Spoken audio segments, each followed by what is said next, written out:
Hello guys, kamusta? Gusto mo bang bumili ng skin sa iyong Mobile Legends account, para mas ganahan ka maglaro palagi? Kung kaya't kinakailangan mong mag-recharge ng diamonds, huwag kang mag-alala, sa bidyong ito bibigyan ko kayo ng tips para mag-recharge ng mura at mabilis lang.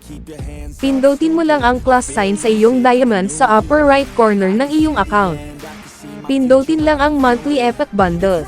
Kapag binili mo ito, may matatanggap ka agad na 275 diamonds, 180 crystals of aurora, 10 rare skin fragments and double battle points card.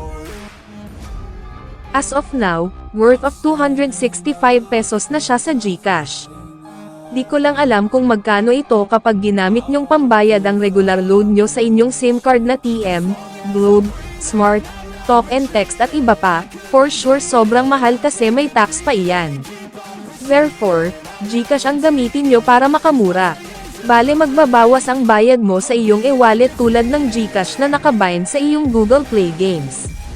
Bale ang monthly epic bundle na ito ay mabibili lang ng isang beses sa isang buwan. Kapag nakabili ka na ngayon, need mong maghintay sa susunod na buwan para makabili ulit. Sa mga nagtatanong kung counted ba itong monthly epic bundle sa mga recharge tasks event. Oo, big check, counted po itong monthly epic bundle sa nga recharge tasks event. Kaya mas maganda itong bilhin kasi aside sa 275 diamonds ay makakatanggap ka ng 180 crystals of aurora na magagamit mo naman ito sa pag-draw sa zodiac summon para makakuha ng mga zodiac skins. So ayan lamang sa bidyong ito, comment mo naman kung worth it ba itong bilhin. Paulo. Manifest, see the light, intuition be my guide, this is how I have survived. I'm standing up cause I've had enough.